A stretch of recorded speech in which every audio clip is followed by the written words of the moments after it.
Welcome, everyone, to the deep dive. Today, we're jumping into a story that, well, it feels less like some dry paper and more like a high-stakes gold rush. A modern gold rush, absolutely, but happening on the digital frontier. Yeah, across this continent, just bristling with potential, Africa. Okay, picture this. It's April 2019. Accra, Ghana. Mustafa Sisse, brilliant AI guy, he's opening Google's very first AI research center in Africa. Big moment. Huge. And he says something really key. He says, Africa has many challenges where the use of AI could be beneficial, sometimes even more than in other places. So not just tech for tech's sake, real-world problems. Exactly. But it also felt like, planting a flag. A new kind of scramble was starting. Not for gold or diamonds this time. But for data, for language. Precisely. Now let's hop over to Lagos, Nigeria. Same time frame. Dr. Olabayo Adekambi, people call him Bayo, founder of Data Science Nigeria, or DSN. He sees this news about Google. And what's his reaction? You can almost hear him thinking, right? Something like, okay, AI is the future. Fine. But Africans cannot just be spectators here. Our languages, our voices, that's our gold. We can't just let other people take it, process it, and then sell it back to us. Wow. That's a powerful counter-narrative right from the start. Absolutely. And he also stressed AI is about people, not just technology. That human element was crucial for him. So right away, you've got this clash set up. Google DeepMind representing big tech's massive resources and, let's face it, global ambition. Yeah, the big push. Versus local pioneers like Data Science Nigeria and another group we'll talk about, Lanfrica, driven by this fierce sense of local ownership. It's a classic setup almost. The global giant versus the determined local champions. And the stakes, I mean, they couldn't really be higher, could they? No way. This is about who fundamentally gets to shape the future of artificial intelligence for, what, 1.4 billion people? It really is a battle for Africa's digital soul, as you put it. And at the very heart of this whole contest is this problem. Let's call it invisible goal. Invisible goal. Tell me more. Think about Africa's linguistic landscape. It's incredibly rich. You've got Swahili, Yoruba, Zulu, Amharic, Wolof, over 2,000 distinct languages. Staggering diversity, a treasure trove of human expression. Exactly. And this is the kicker in the world of AI, most of these languages. They're basically ghosts. They're invisible. Right. I remember reading Professor Vikosi Meravat on this. He said, Africa's linguistic diversity remains largely invisible. He nailed it. Yeah. And it gets really concrete when you look at the stats. Like, even in 2025, something as advanced as ChatGPT. Yeah. It could only understand maybe 10, 20% of sentences in Hausa. Hausa, spoken by nearly 100 million people. 94 million, yeah. Imagine that. You've got this world-connecting technology that's effectively deaf to your own language. For millions of people, that's the reality. That's stark. It is. Because AI needs data to learn. Tons of it. Text, speech, images. And the data for African languages just wasn't there or wasn't accessible. Exactly. Sarah Wild, the science journalist, reported how over 2,000 African languages were being neglected. The training data is just extremely scarce. So that's the invisible gold, this massive, untapped resource. Hugely valuable, but locked away from the AI systems that are shaping everything. You got it. It's like this continent-wide gold field, 55 countries worth of linguistic data, but it's difficult to mine, guarded by dialects, different scripts, lack of digital text. It makes the gold rush analogy feel really apt. Digital prospectors rushing in. It does. Now, before we dig deeper into how this all played out, the strategies, the clashes, the innovations, just a quick heads up for you listening. Yes, the necessary disclaimer. Right. Our deep dive today, it's all based on publicly available stuff, news reports, official statements, public records. We've woven it into a narrative, but it's grounded in those documented accounts. Good to know. Okay, so let's get into it. This scramble for digital terrain, back to Google in Accra. Right, so officially, their lab was tackling specific African challenges. Yep. You mentioned cassava diseases, medical translations, very worthy goals. Yes, positive. And it was. But you also have to see the bigger strategic play.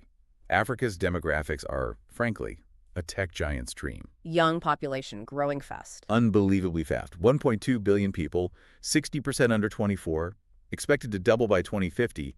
That is a massive future user base. I remember tech analyst Daniel Ives calling it a clear opportunity to really go in and put a pole in the sand. That's the one. Claiming digital turf early. And look, it wasn't just Google. No. Facebook, now Meta. Yeah. They were pouring money into internet cables, getting people online. Microsoft was investing big in cloud infrastructure across the continent. So a full court press from big tech. A digital scramble. Definitely. But Google's approach was, well, pretty smart. They didn't just show up with briefcases. They played the collaboration card. Very much so. Partnering with universities, local startups, sponsoring African PhD students, co-hosting the Deep Learning Indaba, that's a big AI conference for Africa. So positioning themselves as partners, as enablers, not exploiters. Exactly. Building goodwill, building networks. And then these ambitions got even bigger. How so? Late 2022, Google announces this huge project, the 1,000 Languages Initiative. 1,000 languages. Wow. Yeah, aiming to build AI models that support the world's most spoken languages. Sundar Pichai himself, the CEO, tweets about making knowledge accessible globally. They even had a prototype covering over 400 languages already, many African ones included. That's a huge statement of intent. Building AI that speaks everyone's language. It is, but then reality bites. Fast forward maybe a year, 2023. Imagine a Google boardroom, Mountain View, California. Okay. They're talking about Gemini, their next big AI model. Demis Hassabis, the DeepMind CEO, is running the show. He gets to the slide on language coverage, and the section for Africa looks sparse. Uh-oh, the data gap. Bingo. Yeah. An engineer basically has to say, look, for languages like Swahili, Yoruba, we just don't have nearly enough training data compared to, say, French or Mandarin. So the ambition hit a wall. A data wall. The engineer continues, we're going to need partnerships. We need to actively source more text, more speech on the ground. Which leads us to strategic philanthropy. You could call it that. October 2024, Google makes a big announcement. They're adding 15 new African languages to their voice recognition. Yoruba, Igbo, Hausa, Amharic. Major languages. Enabling millions more people to use voice search and commands. About 300 million more, yeah.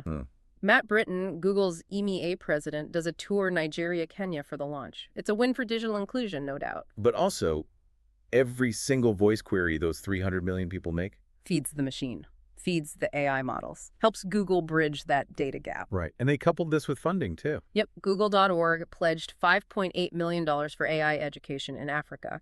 And significantly, $1.5 million of that went to Data Science Nigeria, Bayo Adekambi's group. Now rebranded as the Data Scientist Network Foundation, but yes, training the next generation. So on the surface, it looks like everyone's working together. Google providing resources, DSN providing local expertise and reach. Harmonious picture, right? Yeah. But underneath, there was this growing unease. So people started talking about uncomfortable echoes of the past. Echoes of colonialism in the digital sphere. That was the concern. Dr. Lillian Wanzar, a Kenyan AI researcher, put her finger on it. She said something like, big tech can't always see those nuances. Nuances? Like what? Like the specific dialects, the cultural context, the lived reality that shapes language.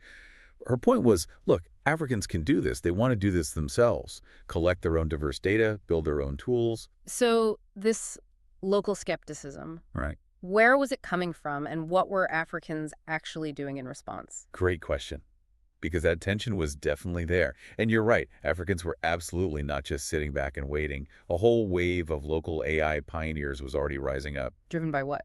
By a determination to solve their own problems, to preserve their languages, and crucially, to guard against this potential new form of, well, digital colonization. And Data Science Nigeria and Lanfrica were front and center in this. They really became symbols of that movement. By Africans, for Africans. Okay, let's dig into Data Science Nigeria then. DSN, founded back in 2017, you said, by Bayo Adekambi in Lagos. That's right. He was a telecom exec, saw the potential of AI and data science. And he had this incredibly ambitious vision. Which was? Train 1 million Nigerians in AI skills. Sure. Create world-class talent right there in Nigeria. And then apply that AI to solve Nigeria's own development challenges. Health, agriculture, finance. 1 million, that's audacious. Did they get anywhere near that? Amazingly, yeah. By 2024, they'd reach over 500,000 people with some form of AI training or awareness program. It's a phenomenal achievement. Incredible grassroots mobilization. Totally. And you can just picture Bayo at one of their boot camps, maybe 2019. He's fired up talking to these bright young students. What's his message? He's saying, look, we think, we dream, we understand the world in our own languages. If the technology we use doesn't reflect that basic fact, then huge numbers of our people risk being left behind. He really hammered home the language point. He did, especially voice. He pointed out that many African languages are primarily spoken, not written traditions. So voice-based systems are essential. That's a key insight for anyone in tech, by the way. Localization isn't just about translating menus. It's about understanding the deep cultural context of communication. So DSN wasn't just training people, they were actively building things too, tackling that data scarcity. Yes, exactly.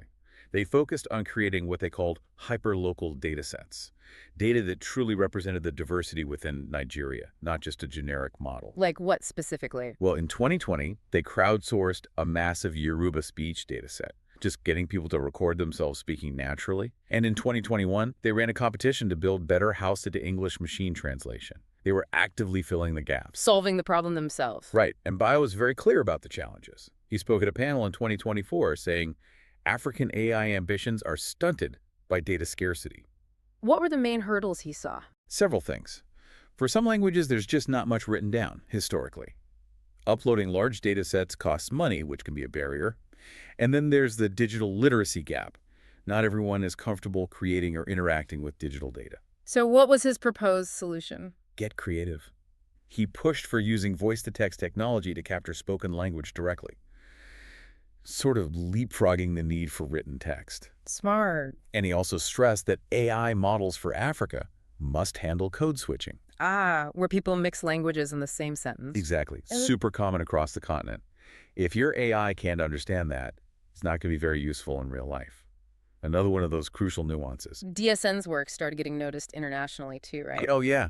UNESCO recognized one of their education programs as among the global top 100 in 2022. That was big validation. And they rebranded. To the Data Scientist Network, DSN became DSNet, signaling a broader Pan-African vision.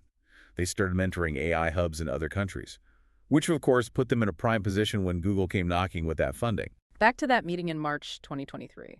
Sundar Pichai in Nigeria announcing the big investment, including the funds for DSN. Yep. Big photo op. Pichai and Bio shaking hands.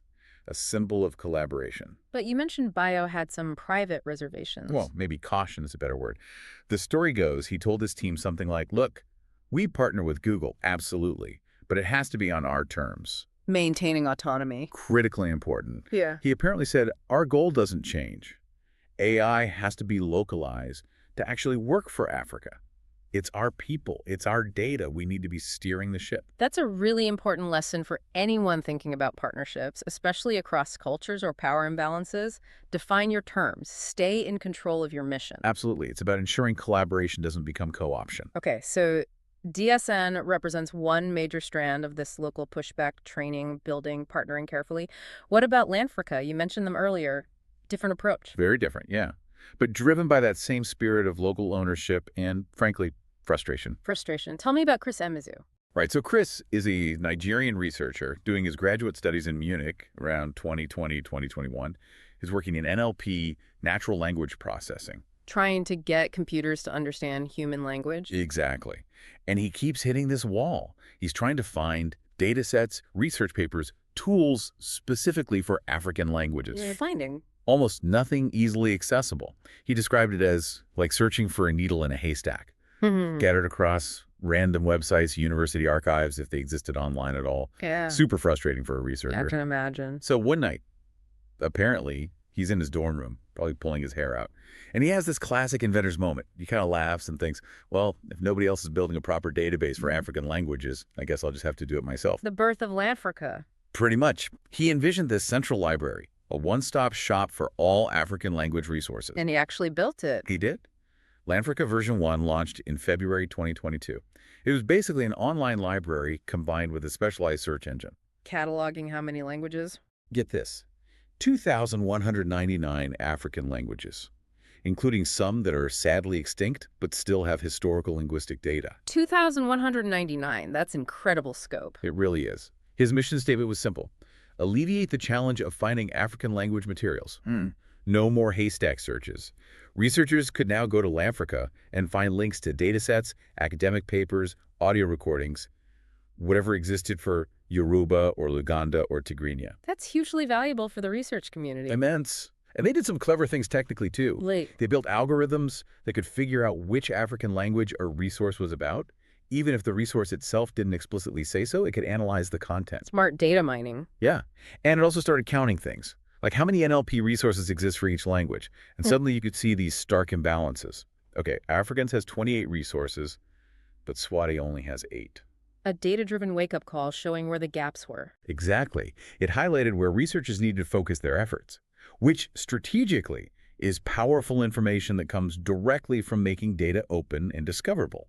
Which brings up the model. DSN partnered with Google eventually. Lanfrica seems different, more Yeah, open source, community-driven. absolutely. That's the key distinction. Lanfrica operates much more like, say, Wikipedia. It's open, participatory. They actively partner with other grassroots initiatives like Massacane, that amazing volunteer NLP group, and Africa AppShift, which promotes African research. So it's part of a bigger movement. Chris Mizu explicitly talks about it that way. He sees Lanfrica as part of a movement to, in his words, decolonize AI, empowering Africans to build with their own data on their own terms. So you have this fascinating contrast. Google, with its massive, powerful, but ultimately closed AI models delivered as a service, Top down. versus Lanfrica, fostering an open ecosystem, providing tools and visibility for local researchers to build their own things. Bottom up. It really highlights the strategic power of community building and open source models, especially when resources are scarce. You leverage collective effort. Okay, so we have big tech making inroads, local pioneers building capacity and tools. But you mentioned this underlying tension, this fear of digital colonialism. Let's explore that collision course. Right. By mid-2023, alongside all the excitement, this counter-narrative was getting louder. The core concern was around data sovereignty. Who owns the data? Who profits from it? Exactly. And it inevitably brought up uncomfortable parallels with Africa's history. Extracting raw materials, processing them elsewhere, and selling finished goods back at a premium. People feared the same happening with data. Precisely. Polonomi Moyaloa, she's the CEO of Lalapa AI, an AI startup in Johannesburg. Their name means home in Botswana. By the way, very intentional. Nice. She put it very bluntly. Data can be taken from us in the same way material resources were taken from us, processed and sold back to us like before. That fear was real and deeply felt. And it wasn't just activists saying this. Even international bodies were sounding alarms. UNESCO did.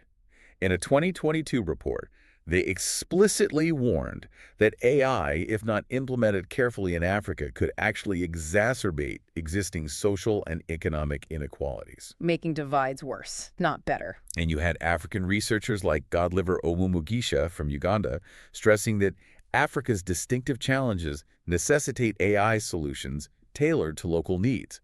You can't just import a model built for California and expect it to work seamlessly in Kampala. So this tension came to a head. You could see it playing out in public forums. Imagine a panel discussion, maybe in Nairobi, mid-2023. Okay, set the scene.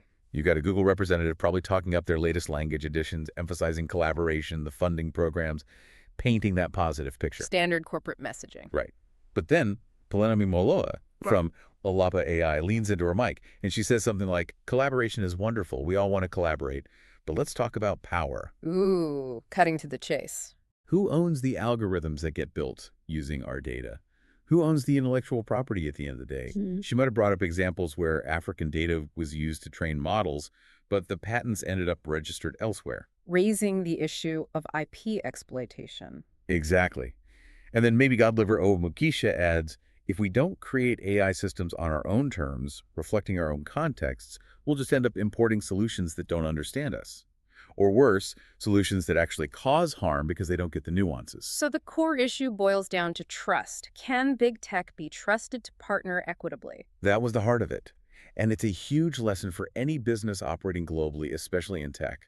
Ethical partnerships, clear IP agreements, genuinely understanding and respecting cultural context. These aren't optional extras. They're fundamental for building the trust you need to operate successfully long term. It's about power dynamics. Absolutely critical. But amidst these debates and tensions, Africans weren't just talking, right? They were actively building, striking their own gold, as you said earlier. Oh, absolutely. The innovation happening on the ground was and is incredibly exciting. Take Massacane. I've heard that name. Means we build together in Zulu, right? That's the one.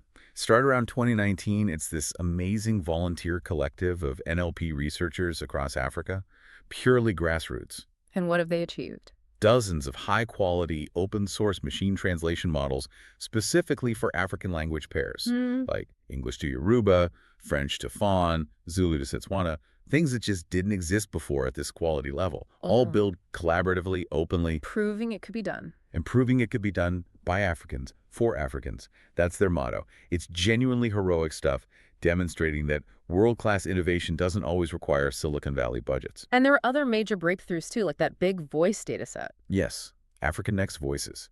This was a huge deal, announced in 2025. It became the largest publicly available AI-ready voice dataset specifically for African languages. How big are we talking? 9,000 hours of recorded speech across 18 different languages, funded by the Bill and Melinda Gates Foundation, crucially. And how did they collect it? Not just scraping the web, presumably. No, this was meticulous work. Dr. Lillian Wanzar, the Kenyan computational linguist we mentioned earlier, she worked on this.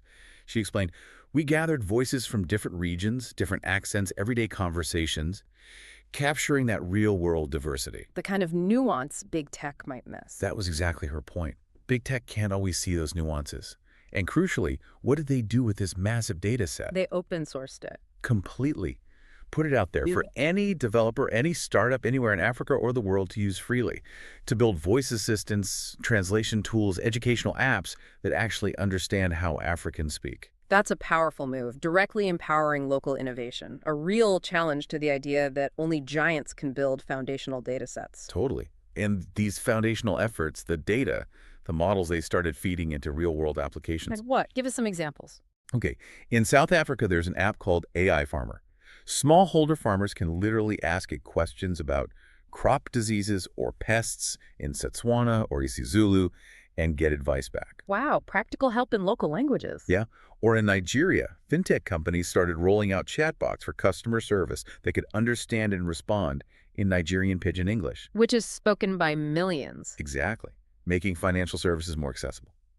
Elsewhere, in Ethiopia, researchers were using AI to help digitize ancient Ge'ez scripts, preserving cultural heritage. So it's not just theoretical, it's making a tangible difference. It is. Each of these examples chips away at that old idea that African languages are somehow too complex or too niche for modern technology. So zooming out, what are the bigger implications of all this local innovation? Why does it matter so much? 3 huge reasons, really. First, digital inclusion. We're talking about hundreds of millions of people who were previously left out of the digital conversation simply because tech didn't speak their language. Now they can potentially participate. Okay, inclusion. What else? Second, economic opportunity. Creating AI tools in local languages opens up entirely new markets, new services, new jobs for developers, linguists, data annotators. It's building a local AI economy. Makes sense. And the third? Cultural preservation. It sounds a bit academic, but it's vital. When young people can interact with the latest technology using their mother tongue, it gives that language vitality, relevance in the modern world. It helps ensure it's passed on. Like Professor Maravate said, we think in our own languages, dream in them, if tech ignores that. A whole group risks being left behind. It connects back to that fundamental human need for identity and belonging. Okay, so we have innovation bubbling up, but also these concerns about exploitation and the power of big tech. What role did governments and regulation play in all this? Were they stepping in? They started to, yeah. Initially, maybe a bit slow off the mark, but African governments definitely woke up to the fact that AI wasn't just some tech trend. It had major strategic implications, and policy was needed. Nigeria seems like a key example here. Definitely. In April 2025, they launched a comprehensive national AI strategy. Very ambitious, the goal, to become the leading AI hub for West Africa. What did the strategy involve? It laid out 12 main goals, broken down into 34 specific initiatives, covering everything from education and infrastructure to ethics and data governance. And crucially, it put a strong emphasis on developing local language data and promoting AI inclusion. And they set up bodies to oversee this. Yes, an AI innovation hub to foster startups, and an AI collective co-led by people like Bayo Gitakambi, interestingly enough, to guide ethical development and ensure solutions were actually localized. Bringing the pioneers into the policy-making fold. Which is smart. And Nigeria wasn't alone. What else was happening on the continent? Kenya updated its Data Protection Act specifically to address AI data usage. South Africa integrated support for language technologies into its national AI roadmap.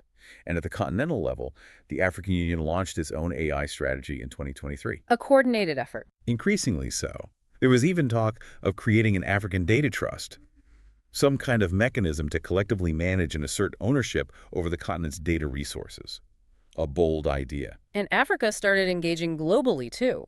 Yes, Nigeria and 27 other nations signed the Bletchley Declaration on AI Safety in late 2023. It was a clear signal. Africa demands a seat at the global table when it comes to AI governance. We're not just going to be passive recipients of rules made elsewhere. So a definite move towards regulation and asserting national interests. For sure. But, regulation's always tricky. The double-edged sword argument. Exactly. You need rules to protect people, ensure fairness, prevent exploitation, absolutely essential. But if the rules are too heavy-handed, too bureaucratic, you risk stifling the very innovation you want to encourage or scaring off investment. Finding that balance. It's the eternal challenge. But what was encouraging was seeing many African policymakers actively consulting with their local AI experts, the researchers, the entrepreneurs, trying to get that balance right. Another key lesson: policy needs to be informed by practice. Okay, so we've covered the big tech push, the rise of local pioneers, the collision over data sovereignty, the surge in African innovation, and the beginnings of regulation. Let's try and tie it all together. Going back to our initial framing, who actually wins in this battle? Google, DeepMind versus data science, Nigeria, and Lanfrica. Framing it as a win-lose battle might actually be the wrong way to look at it now, How so? because it's clearly not a zero-sum game. In many ways, this whole contest, the push and pull, the collaboration and competition, it's already benefited Africa hugely. How? It's spurred massive investment, both from big tech and foundations. It's ignited incredible local innovation, putting African AI talent on the map, and it's shown a global spotlight on the importance of African languages that were ignored by tech for far too long. So the landscape has fundamentally shifted because of this dynamic. Massively. Look, Google DeepMind isn't going anywhere. They'll keep expanding their African language support. Their models will get better, cover more ground. Their resources are just vast. No, there's a but. The but is, whether that AI, however technically proficient, will ever truly understand the deep cultural nuances, the context, the lived realities of African societies just by crunching data. Well, that's a much bigger question. It might understand the words, but does it understand the world behind them?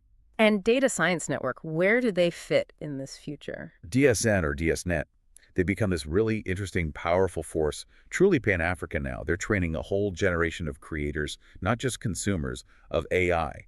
And they're navigating that tricky space between collaborating with big tech when it makes sense and competing or charting their own course when needed. Very strategically positioned. And the grassroots initiatives, Lanfrica, Masakane. They represent that vital, open, community-driven ethos. They're the guardians, in a way, ensuring that Africans always have access to and control over their own linguistic data, making sure people can build on top of their own heritage, not just have it packaged for them. So if the win isn't about one side beating the other, what is the real prize? What's the real gold in this story? I think the real gold isn't just the raw data itself. It's the capacity to use it, the ability to process it, refine it, build valuable things with it, solve local problems with it. And that capacity within Africa is growing. It's surging. You see it in the increase in research papers coming out of African universities, the buzzing tech hubs in Lagos, Nairobi, Accra, Cape Town, and you see it in the fact that big tech is now actively recruiting African AI talent, not just seeing Africa as a market. That's a huge shift. But you'd still advise caution. The gold rush analogy implies risks, too. Definitely. History teaches us that gold rushes can create broad prosperity, or they can end up enriching just a handful of powerful players who control access. The dynamic is still in play. Which raises that question for you, the listener. Who ultimately holds the leverage here? Can African governments, innovators, and communities maintain control over how their collective data is used? And what about those bolder ideas, like that data reciprocity framework someone proposed in 2024?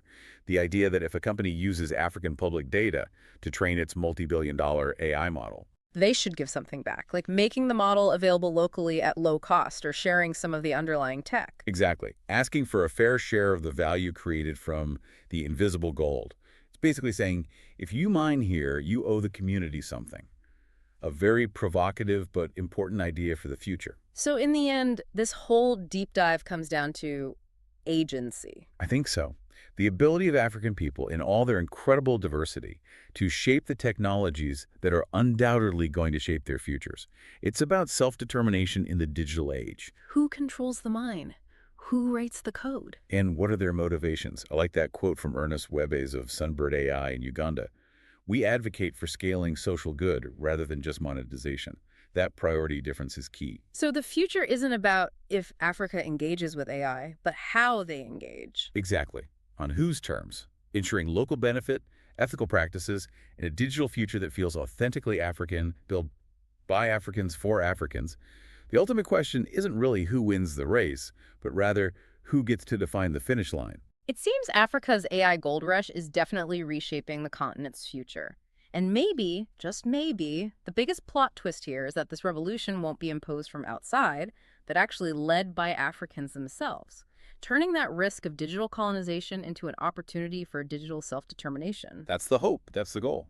Until we see how it fully plays out, remember, in this rapidly evolving world of AI, whoever controls the data really does write the code, and increasingly the future. The gold rush is definitely on, and the legacy of how this gold is mined, shared, and used will echo for generations. You've been listening to Empire and Legacy, African Business Chronicles. Our hosts are Zuri Mwangi and Kwame Adeyemi. Subscribe to the podcast on Spotify, Apple, or your favorite podcast platform, and share this episode with fellow business leaders. Main episodes are released each Monday. Our hosts delve deeper into the CEOs at the helm on Wednesdays. On Thursdays, we explore the global perspectives, the standout businesses and CEOs, emerging trends, and geopolitical developments, presenting both risk and opportunity. We're back each week, sharing more stories about the exciting business rivalries shaping the future of business across Africa. Empire and Legacy is essential listening for business professionals and leaders. Be sure to subscribe to be the first to know when new episodes are released. Until next time.